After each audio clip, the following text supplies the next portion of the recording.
Portugal e a sua gente. Apoio Grupo Mendes, sempre construindo histórias. O Cantinho de Portugal, o melhor restaurante português do litoral. Hipercap Brasil. Olá amigos e amigas da comunidade luz brasileira, tudo bem? Tem início mais uma edição do programa Portugal Só Gente. Gostaria mais uma vez de agradecer o carinho da vossa audiência. Nessa edição, recebemos nos nossos estúdios um convidado muito especial, Walter Dias, comentarista esportivo que é referência na região e também no Brasil, que recentemente completou 90 anos de idade e mais de 70 anos de profissão. E ele vai falar um pouco para nós sobre toda essa vasta experiência. Walter, obrigado pela presença. Eu que agradeço a oportunidade. Você é amigo de há muitos anos, né? E a gente sempre procura colaborar, ajudar, né? Estamos aí à disposição para responder as suas perguntas. Aquelas que eu não posso, eu não respondo. Aquelas que eu posso, respondo com muito prazer. Aliás, é brincadeira. Obrigado, Walter. Walter, a primeira pergunta é o senhor, né, com mais de 70 anos de carreira no jornalismo esportivo, como foi que despertou no jovem Walter o interesse por seguir essa área? Bem, eu, quando tinha mais ou menos 9, 10, 11 anos, eu ia irradiar o jogo na molecadinha. Nós tínhamos um terreno ali na Francisco Glicério, um Paraíba, hoje é um posto de gasolina. Naquele terreno a molecadinha jogava lá, eu fazia o microfone, uma latinha de massa de tomate, na ponta de um cabo de vassoura, e ia irradiar o jogo na molecadinha. A molecadinha se entusiasmava com aquilo e tudo isso. Quando tinha joguinho lá, me chamavam, Walter, vai irradiar e tal. E aí eu comecei, porque quando não tinha jogo na molecadinha, eu irradiava o jogo da varanda da minha casa, colocando os nomes dos familiares, né, como se estivesse jogando, e dali em diante houve um concurso na Rádio Cultura, até então era em São Vicente, e concurso para narrador e comentarista. E eu fui incentivado para participar do concurso. Participei, tinha mais de 100 candidatos, eu ganhei em primeiro lugar, e o Gilberto Bezerra, jornalista, que era do jornal A Tribuna, ganhou como comentarista. Ali foi o pontapé inicial de uma carreira que oficialmente vem desde 1953, né? Estamos aí no ano de 2025, muitos anos já se passaram, e eu adoro o rádio, sempre adorei o rádio, e o maior impulso foi, eu fiz tudo no rádio. Eu comecei de escuta de plantão, locutor de plantão, repórter, e depois que eu fui narrador.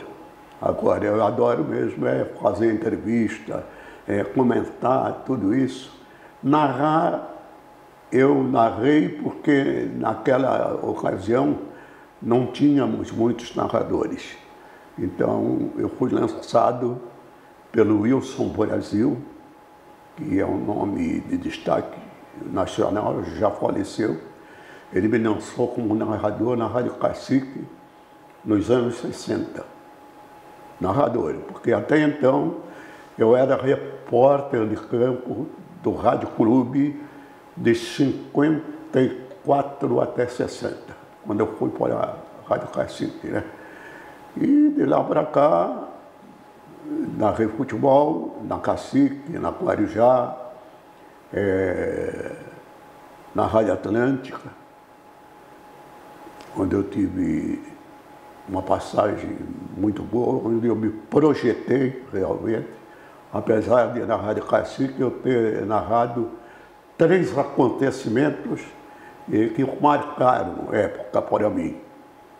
A conquista da fita azul do futebol brasileiro, da Briosa, em 1959. Eu não fui lá, mas eu fui ao Cais de Porto. A Briosa viajou de navio, entrevistar na saída, e na volta, ela voltou também de navio. Fui esperá-la no Rio de Janeiro, no Cais de Porto, e viajei de navio até aqui, onde o Rádio Clube tinha organizado uma festa para recepcionar a delegação. E então, naquela ocasião, era a organização Vitor Costa, que era o Rádio Clube era afiliado à organização Vitor Costa. Fizemos uma festa muito bonita e tal. Esse é uma das coisas que eu não esqueço. A outra foi em 1969, aquele gol espetacular que o Pelé fez na Rua Javari contra o Juventus, que para mim foi o gol mais bonito até hoje feito pelo Pelé. Eu estou me alongando, qualquer coisa. Não, por favor. Então, em 1959, eu era repórter da Rádio Clube. Eu de vez em quando falo o Rádio Clube, porque o diretor, na ocasião, o senhor Hermenegildo da Rocha Brito, queria que os locutores falassem o Rádio Clube e não a Rádio Clube, né? Tem esse detalhe. Bom, eu fui como repórter do Rádio Clube, na Rua Javari, e quando abarrotado o estádio, quando o Pelé pegava na bola, era aquela vaia em cima do Pelé. O Pelé só fazia assim. Fez um gol espetacular, fez mais gols, porque o Santos ganhou de 4-0 do Juventus. Naquele tempo não tínhamos substituição, né? O time que começava tinha que acabar, se machucasse alguém, jogava desfalcado. Então, esse aí, eu posso dizer que foi o segundo destaque. O terceiro destaque foi o 1000º gol do Pelé, né? O 1000º gol do Pelé foi o terceiro grande destaque. O terceiro não, porque aí seria o primeiro, né? Mas a gente, pela ordem, está contando o que aconteceu. Foi uma viagem que nós fizemos para o Rio, de Fusquinha. Saímos 7 horas da manhã daqui de Fusquinha. O meu repórter, na época, era o Leonardo Augusto. Ele foi com o carro dele. No próprio dia, no dia do jogo mesmo? No dia do jogo, 7 horas da manhã. Chegamos 5 horas da tarde no Paracanã. Nós mesmos ligamos o aparelhamento. Narrei o 1000º gol do Pelé. E o jogo terminou, voltamos no mesmo dia. Eu não tinha dinheiro para pagar hotel nem nada. Nós só levamos dinheiro para lanche e para gasolina. E depois de tanta perseguição, vamos dizer assim, no 1000º gol, o Pelé fez o 10º gol na casa do Santos no Rio, podemos dizer assim, né? Porque o Carioca gostava e gosta muito do Santos. O estádio com quase 80 mil pessoas. Mas eu não esperava que o 10º gol fosse feito de pênalti, né? Porque o Pelé, com tantos gols maravilhosos que ele fez, né? O 10º gol tinha que ser o gol da Rua Javari. Mas não foi, foi de pênalti. E na ocasião, eu me recordo muito bem, e quando aconteceu o pênalti, o Carlos Alberto, o lateral direito, que era capitão do time do Santos, chamou os jogadores do Santos para o meio de campo, né? Inclusive, o Pelé foi para o meio de campo. Eu acho que ele, naquela ocasião lá, suponho eu, que disse ao Pelé: olha, bate logo, acaba com isso, porque o pessoal está correndo muito atrás e tal, isso. Mas eu acho que o Pelé não queria fazer o gol de pênalti. Eu acho que ele não queria fazer o gol de pênalti. Mas devido ao pedido dos companheiros, ele bateu, fez o 20º gol, né? E tivemos também na Briosa, esses fatos que eu narrei para você, em 59 a Fita Azul foi no Rádio Clube, né? E o gol do Pelé foi em 69, foi no Maracanã, em 69, o gol do Pelé. E antes, 64, 65, a Briosa foi campeã em Campinas, que nós chamamos de a Batalha de Campinas, né?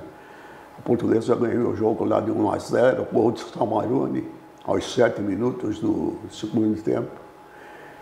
E foi uma festa muito grande na cidade. A Portuguesa subia para a divisão especial, naquele tempo chamávamos de divisão especial, hoje é Série A do Paulista.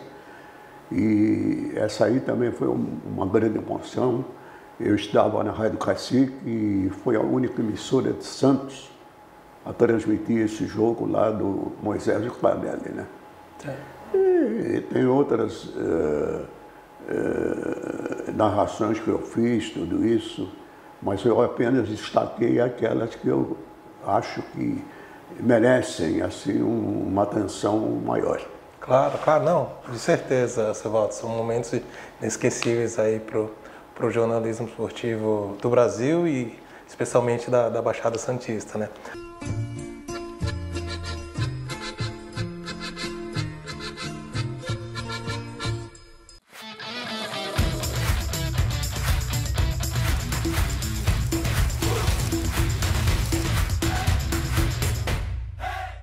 Vem aí a festa de Halloween do Centro Cultural Português de Santos. Vai ser no sábado, dia 1º de novembro, a partir das 8 da noite, na Rua Amador Bueno 188, no centro de Santos. Prepare sua fantasia ou venha de preto e aproveite uma noite incrível com a Banda di Casette e a tradicional Noite da Pizza, com sabores salgados e doces irresistíveis.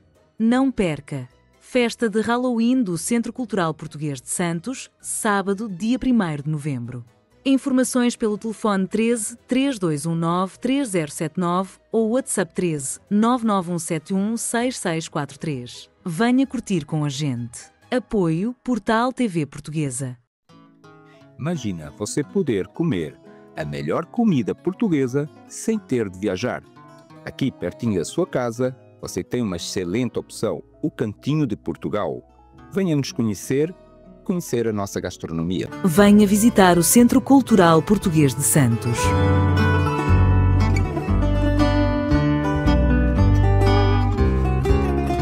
Localizado na Rua Amador Bueno 188, no centro de Santos.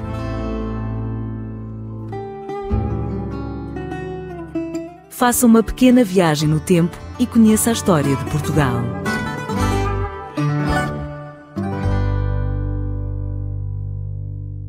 Colégio Lamec, referência no ensino infantil e fundamental há mais de 30 anos em Santos. Quer saber o que de mais importante acontece no noticiário de Portugal e em Brasil e nas comunidades portuguesas residentes no exterior? Acesse o nosso site www.portaltvportuguesa.com.br e fique por dentro e atualizado das principais notícias. Esperamos a sua audiência.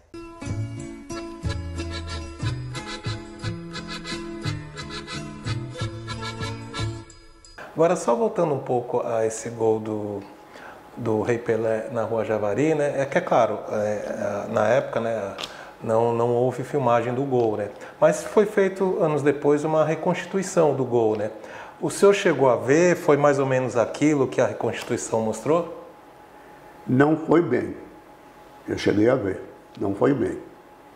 É claro que naquele tempo, né, o gol da Rua Javari, nós não tínhamos o progresso que tem hoje, né? E eu posso te dizer, descrever mais ou menos o que aconteceu. O Dorval é a ponta direita do Santos. Ele foi acionado, ele desceu até a altura da intermediária do Juventus, levantou a bola para o Coutinho, Coutinho ergueu na direção do Pelé. O Pelé veio um, chapelou. Veio o segundo, chapelou. Veio o terceiro, que foi o goleiro. Foram 3 chapéus. Veio o terceiro, foi o goleiro, e chapelou e fez de cabeça esse gol. Maravilhoso, maravilhoso. Ele chapelou o primeiro, foi o Panto. O segundo foi o Clóvis, do Juventus.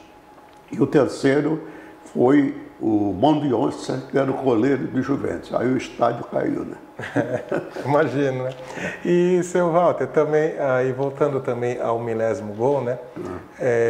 Claro, foi à medida que o Pelé ia se aproximando do milésimo gol, né? Havia expectativa, né? Até o jogo lá em Salvador, na Bahia, né? Que o zagueiro tirou a bola ali, né? A torcida do próprio Bahia ficou... Foi o jogo antes. Isso. E como foi aquela peregrinação, aquele sentimento de, olha, 990, 991, como estava o clima no país ali, com aquela expectativa de que pronto, que o milésimo gol fosse logo feito? Olha, eu vou te contar, para nós da Rádio Cacique, para mim, para o repórter, aquilo lá foi um privilégio. Veja bem, foi um privilégio. Porque na Bahia nós não fomos. Lugar longe não dava para ir, certo? Quando nós soubemos que o Santos ia enfrentar o Vasco no Maracanã, quarta-feira de noite esse jogo foi. Nós chegamos para a direção da rádio na segunda-feira, eu e mais o repórter, e pedimos à direção da rádio se podíamos narrar o jogo do Maracanã. A direção da rádio falou, desde que vocês vendam a transmissão e cubram a despesa, tudo isso, não tem problema. Na segunda-feira mesmo nós corremos atrás. Conseguimos vender a publicidade para pagar a linha, naquele tempo era a linha de transmissão da Embratel, para pagar a linha da Embratel, para pagar a gasolina e para pagar o lanche. Então a rádio não ganhou nada. Nós fizemos elas por elas. Quer dizer, demos à rádio um grande presente, que até hoje perguntam para mim, você narrou o milésimo gol em que rádio? Rádio Cacique. Sim. É verdade, não é mentira, Rádio Cacique. Eu conto a história e alguns nem acreditam, mas vocês fizeram tudo isso? Fizemos tudo isso e não nos arrependemos do que nós fizemos. Claro, de certeza, é um momento histórico, né? E o senhor, né, nesse dia, o senhor estava lá nas cabines de transmissão, lá, o repórter, ele estava ali, ele ficou, o senhor se recorda que ele estava mesmo atrás do gol ali, onde foi marcado ali, porque eu imagino, né, todos os repórteres, eles estavam concentrados... Foi na cabine de rádio Maracanã, era do lado esquerdo, que saiu o milésimo gol. Nós, as emissoras de fora, Rio, São Paulo, tinham o privilégio de ter cabine. Nós não tínhamos cabine. Eu transmiti o jogo atrás das cabines de rádio, atrás das cabines cobertas, certo? E estava chuviscando naquele dia. E o que eu fiz? Cobri os aparelhos, porque se entrava nos aparelhos, a transmissão vai para o brejo. Protegi os aparelhos, né?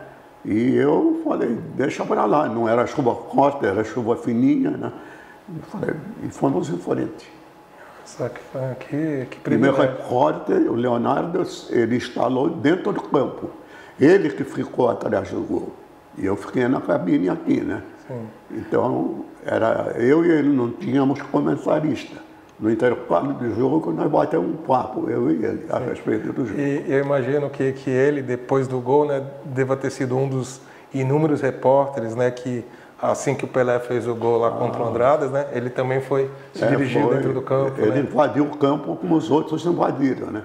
Para aquele tempo, o Pelé até fez um apelo em nome das crianças, tudo isso e tal. E o jogo depois do gol ficou parado um bom tempo, aí reiniciou já sem o Pelé. Sem o Pelé. E, claro, o senhor que teve o privilégio, né, de acompanhar toda a carreira do Pelé, né? É claro, a pergunta inevitável, né, que sempre fala, olha, Pelé, Maradona, Messi, Di Stéfano, Beckenbauer, Cruyff, enfim. O senhor, na sua opinião, o Pelé foi superior a todos mesmo? Foi. para mim, não tem igual. Pelé é Pelé. Se tira o Pelé desses nomes que você citou, aí faz a enquete com eles, com esses nomes. Sem o Pelé. O Pelé é um concurso, é um caso à parte. O Pelé, para mim, que eu assisti, né? Para mim foi o maior jogador de todos os tempos. Nessas décadas todas aí de 50 até a atual, né? Quem sabe amanhã ou depois possa surgir, mas eu duvido que surja, né? Porque já surgiram vários elementos aí, vários jogadores, e eu acho que nenhum ultrapassou o Pelé. Eu admiro muito o jogador, Messi, a gente é craque, não tem dúvida nenhuma, mas eu admiro muito o Cristiano Ronaldo. Sim.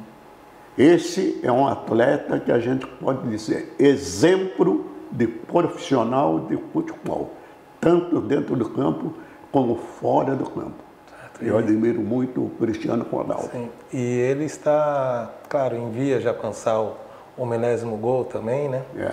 E o senhor também viu recentemente o Luís Figo, né, de Portugal, o Eusébio também, né? Eusébio, que era a estrela do Benfica, jogador, né? Enfim. Hoje em dia, é a minha opinião, eu respeito a opinião de todos. Hoje em dia, qualquer jogador, para os cronistas jovens, né, qualquer jogador é craque. Não é assim. Você tem o craque, você tem o bom jogador, e você tem o jogador regular. Também tem os pernas de pau, né? Então você precisa separar quem é craque, realmente craque. Na minha época, que eu narrei futebol até 1990 e pouco, não lembro exatamente o ano que eu parei, mas na minha época nós tínhamos muitos craques. Sinceramente, nós tínhamos Ronaldinho Gaúcho, Ronaldo Fenômeno, esses são craques. Didi, Zizinho, Gerson, Clodoaldo. Nós tínhamos uma infinidade de craques. Hoje em dia está difícil, né? A não ser esses que estão em evidência ainda, o Luís Soares, o Messi, né? Cristiano Ronaldo. Eu não vou dizer que não tem craques hoje, tem, mas pouquíssimos. A que o senhor deve esse declínio do futebol brasileiro, da qualidade, né? Porque, como o senhor mesmo mencionou, havia tantos craques, né? E agora nem tanto, né? Ao que o senhor deve, por que isso aconteceu? Eu acho que é uma parte, a má organização do nosso futebol. Má organização. Hoje, o futebol virou uma indústria. Indústria onde rola muito dinheiro. E os empresários tomaram conta, em parte, do futebol, né? E isso tudo pesa. Isso tudo pesa. Nós tínhamos que ter uma organização mais séria no futebol. E hoje não há, como anos atrás, aqueles que realmente suavam a camisa, corriam atrás. Ganharam dinheiro, ganharam. Mas ganharam dinheiro lutando tudo isso. Então você pode ver que o Brasil já, na última vez que foi campeão do mundo, já não era o mesmo poderio, né? Porque nós tivemos aí em 58, 62, 70, 82, grandes seleções do Brasil, né? Grandes seleções. Mas nós precisamos levar o futebol mais a sério, mais organização, tudo isso. Nós temos uma vantagem que os outros não têm. Jogadores por tudo quanto é lado. Agora precisa pegar o jogador lapidado direitinho e tal. Isso. Eu espero que, não sei se eu vou ver, mas espero que melhore. E, seu Walter, o senhor mencionou, né, algumas seleções do Brasil, e eu vou escolher duas. A seleção de 1970 e de 82, que não ganhou, mas encantou. Eu gostaria de saber se, na sua opinião, a seleção de 1970 foi a melhor seleção de todos os tempos, e por que o senhor acha que o Brasil perdeu para a Itália na Copa de 1982? Bom, esse negócio, primeiro, eu acho que a seleção de 70 foi uma seleção que marcou, né? Marcou. Mas eu também destaco aqui a Copa de 58. E nós perdemos a Copa de 50 aqui. E a Copa de 58 marcou a estreia de Pelé na seleção brasileira. Então, eu destaco a de 58. De um modo, na opinião de muita gente, não foi superior à de 70. Mas marcou porque foi a primeira Copa que o Brasil ganhou. Certo? De 70 foi uma grande seleção. A de 82 foi uma seleção que eu, sinceramente, escolho como a melhor que teve. Superior a de 70 e não foi campeã 58? do mundo. E não foi campeã do mundo. O senhor acredita que ela foi superior a de 70 a de 58, a de 82? Foi. Eu lamento até hoje do Tele Santana não ter sido campeão do mundo, né? Que era um grande treinador, né? Mas a de 82 foi uma boa seleção. Merecíamos ganhar a Copa e não ganhamos. Sim. Com vários fatores, né? Inclusive alguns alheios ao futebol. O senhor acha que a escalação ali, o Brasil dependia do empate, né, no jogo com a Itália? Talvez se tivesse fechado um pouco mais o meio campo, com o Batista ali, o senhor acha que... Às vezes você entra como favorito, entendeu? Já ganhou o favorito, isso aí prejudica. Isso prejudica. Eu acho que um pouquinho foi devido a isso, excesso de confiança. Né? E futebol é isso. Se todos os favoritos ganhassem, futebol não era o futebol que é. Tem que ter surpresas e, às vezes, muitas surpresas ainda. Né? Recentemente, uma surpresa foi Cabo Verde, né? Um país pequeno, né? Mas mereceu e vai à Copa pela primeira vez Cabo Verde. É verdade. Né? Até mandar um abraço especial para o José Augusto do Rosário, né? Que tem raízes de Cabo Verde, né? E está feliz, claro, com a classificação da equipa para o Mundial e agradecê-lo também, porque ele é quem fez a sugestão desta pauta, né? Poxa, o seu Walter é uma excelente entrevista e de certeza está sendo, e agradecer ao José Augusto aí por essa dica, né? José Augusto é um grande amigo, né? Uma figura importantíssima para a nossa cidade, né? O homem que comanda o consulado, né? E, além disso, é presidente da Escola Portuguesa, que faz muitos movimentos, né, para ajudar o próximo. Isso aí é importante. Além disso, é maravilhosa, né? É isso, pessoal. Essa foi uma edição especial do programa Portugal é Só Gente, com o jornalista esportivo Walter Dias. Continue assistindo nossos programas pelo site www.portaltvportuguesa.com.br e também pelas nossas redes sociais, Facebook, Instagram, YouTube, Portal TV Portuguesa. Uma outra opção é assistir pelas TVs Smart LG e Samsung e também pelo aplicativo Portal TV Portuguesa. É muito simples. Baixe gratuitamente no celular, nos sistemas iOS e Android. É isso, pessoal. Mais uma vez agradeço o carinho da vossa audiência e até a próxima. Portugal e a sua gente. Apoio Grupo Mendes, sempre construindo histórias. O Cantinho de Portugal, o melhor restaurante português do litoral. Hipercap Brasil.